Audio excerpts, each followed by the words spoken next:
आज हम सी में अपना पहला प्रोग्राम लिखेंगे। आमतौर पे जब भी हम कोई प्रोग्रामिंग लैंग्वेज सीखना स्टार्ट करते हैं तो उसमें जो हम फर्स्ट प्रोग्राम लिखते हैं उसमें हम ये काम करते हैं कि कोई एक स्ट्रिंग स्क्रीन के ऊपर प्रिंट करवा लेते हैं। यूजुअली जो स्ट्रिंग प्रिंट करवाई जाती है वो है हेलो वर्ल्ड, इसलिए किसी भी लैंग्वेज के फर्स्ट प्रोग्राम को हेलो वर्ल्ड प्रोग्राम कहते हैं, in first program of a language. ज़रूरी नहीं है आप हेलो वर्ल्ड ही प्रिंट करवाएं, आप इसके अलावा कोई अपना नेम, अपने कॉलेज का नेम प्रिंट करवा सकते हैं। तो फर्स्ट प्रोग्राम स्टार्ट करते हैं। सबसे पहले सी के प्रोग्राम के आप समझ लें कि 3 पार्ट होते हैं। सी प्रोग्राम के 3 पार्ट्स होते हैं। सी के प्रोग्राम को 3 पोर्शंस के अंदर डिवाइड किया जाता है। सबसे पहला पोर्शन होता है प्री प्रोसेसर डायरेक्टिव। ये जो आपको 2 डायरेक्टिव्स नज़र आ रही हैं स्क्रीन के ऊपर, ये प्री प्रोसेसर डायरेक्टिव हैं। प्री प्रोसेसर डायरेक्टिव ये ऐसी कमांड्स होती हैं जो सी के प्री प्रोसेसर को दी जाती हैं।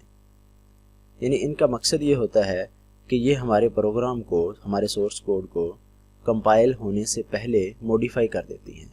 जो हमने लिखा है ना #include stdio.h, इसका मतलब ये है कि हम stdio.h जो फाइल है इसको हम अपने प्रोग्राम में इंक्लूड करना चाहते हैं। इसी तरह जो निचली लाइन है #include conio.h, इसमें हम ये बता रहे हैं कि हम अपने प्रोग्राम में conio.h को इंक्लूड करना चाह रहे हैं।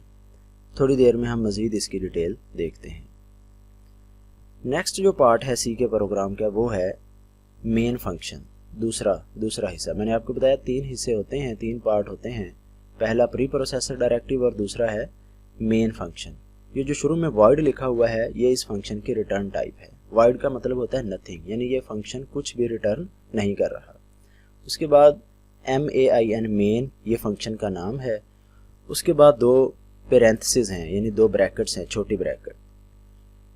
कोई भी जब हम सी के अंदर या किसी भी लैंग्वेज में फंक्शन लिखते हैं तो ये जो 2 ब्रैकेट्स हैं ये लाजमी लगाई जाती हैं।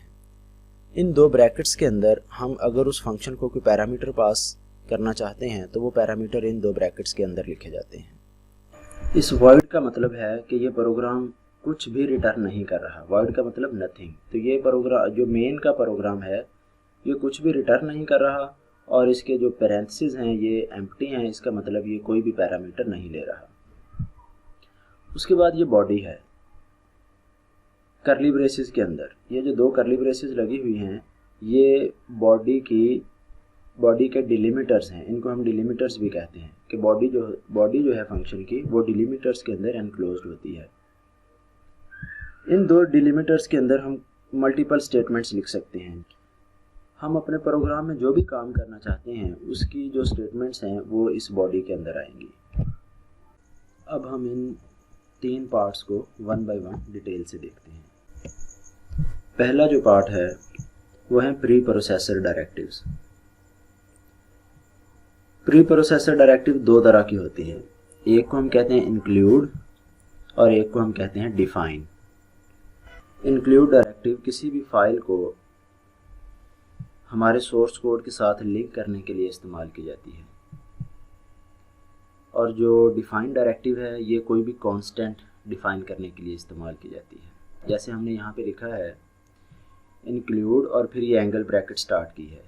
उसके इस एंगल ब्रैकेट के अंदर हमने फाइल का नाम लिखा है stdio standard input output .h।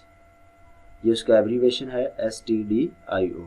ये हम stdio.h यहाँ पे लिखेंगे तो लिंकर क्या करेगा, इस stdio.h को हमारे प्रोग्राम के साथ लिंक कर देगा। फिर हमने एक और फाइल अपने प्रोग्राम के साथ लिंक करनी थी तो हमने दोबारा लिखा #include और फिर एंगल ब्रैकेट के अंदर एक दूसरी फाइल का नाम दिया conio.h। तो 2 फाइलें जो हैं ये लिंकर हमारे प्रोग्राम के साथ लिंक कर देगा। दूसरा portion main function. Main function जो होता है ये हमारे प्रोग्राम का एंट्री पॉइंट होता है। अगर हम अपने प्रोग्राम में मेन का फंक्शन नहीं लिखते तो हमारे प्रोग्राम की एग्जीक्यूशन स्टार्ट नहीं हो सकती।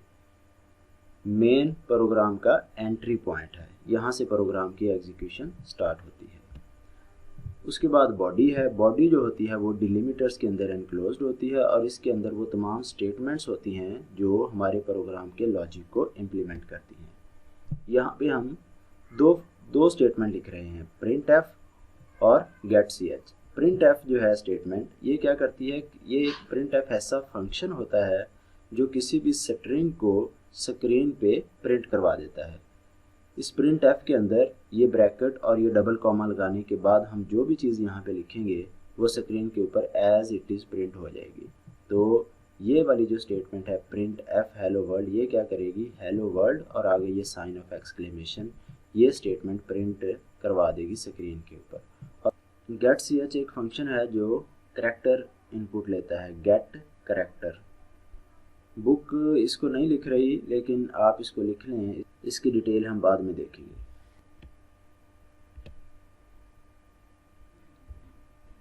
अब इन पार्ट्स की हम फर्दर डिटेल देखते हैं। Pre processor directives. Pre processor directives ये ऐसी कमांड्स हैं जो सी के प्री प्रोसेसर को दी जाती हैं। इन कमांड्स का मकसद क्या होता है कि हमारा प्रोग्राम जो सोर्स कोड है जब ये फाइनली कंपाइल हो तो इसको मॉडिफाई कर दिया जाए। प्री प्रोसेसर डायरेक्टिव्स में दो तरह की डायरेक्टिव्स होती हैं, एक इंक्लूड डायरेक्टिव और दूसरी डिफाइन डायरेक्टिव। इंक्लूड डायरेक्टिव किसी भी फाइल को प्रोग्राम के साथ लिंक करने के लिए, प्रोग्राम के साथ कंबाइन करने के लिए इस्तेमाल की जाती है और डिफाइन डायरेक्टिव कांस्टेंट डिफाइन करने के लिए इस्तेमाल की जाती है। ये include directive, it is used to give access to a library file. Syntax इसका क्या है, याद रखें कि प्री प्रोसेसर डायरेक्टिव्स हैश के सिंबल से स्टार्ट होती हैं। जब भी हमने प्री प्रोसेसर डायरेक्टिव लिखनी है हम इसको हैश से स्टार्ट करेंगे। हैश इंक्लूड, हैश का सिंबल, उसके बाद डायरेक्टिव का नाम आ गया इंक्लूड, उसके बाद एंगल ब्रैकेट और फिर हेडर फाइल। जो भी हेडर फाइल हम इंक्लूड करना चाहते हैं वो एंगल ब्रैकेट के अंदर आएगी। एग्जाम्पल वही हैश आ गया, ये इंक्लूड डायरेक्टिव का नाम आ गया और हेडर फाइल हम जो इंक्लूड करना चाहते हैं stdio.h। इसी तरह हम conio.h, math.h, ये हम इसी सिंटैक्स के मुताबिक इंक्लूड कर सकते हैं। Define directive. Define directive is used to define constant macro. अगर हम कोई भी कांस्टेंट अपने प्रोग्राम में डिफाइन करना चाहते हैं तो उसके लिए डिफाइन डायरेक्टिव है। सिंटैक्स इसका भी वैसे ही है, हैश, ये सिंबल आ गया, उसके बाद डायरेक्टिव का नाम डिफाइन, फिर कांस्टेंट का जो नाम आप रखना चाहते हैं वो और उसकी वैल्यू। अगर आप अपने प्रोग्राम में कोई कांस्टेंट डिफाइन करना चाहते हैं, लेट्स सपोज पाई, तो इस तरह डिफाइन होगा, हैश डिफाइन, आप उसका नाम रख लें पाई और 3.142857 ये उसकी वैल्यू है।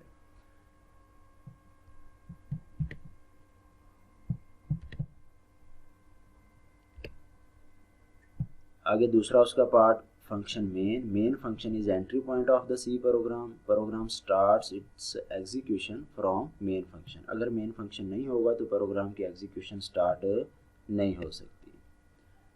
तीसरा part body of the function. Body is enclosed in braces और delimiters. It consist of the statements which are used to implement program logic. Body जो है वो डिलिमिटर्स के अंदर बंद होती है और इसमें वो तमाम स्टेटमेंट्स होती हैं जो हमारे प्रोग्राम के लॉजिक को इम्प्लीमेंट करती हैं।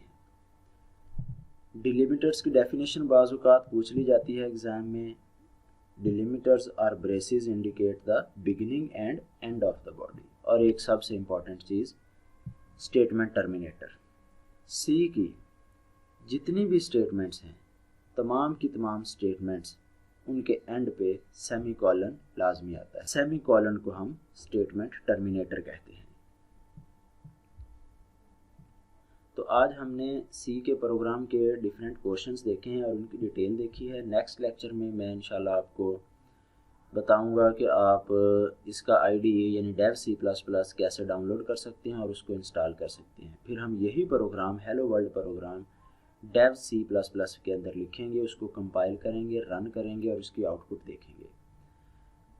तब तक के लिए आप इन चीज़ों को अच्छी तरह रीड कर लें, 2-3 दफ़ा इस वीडियो को देखें और इसको ज़हन नशीन करें।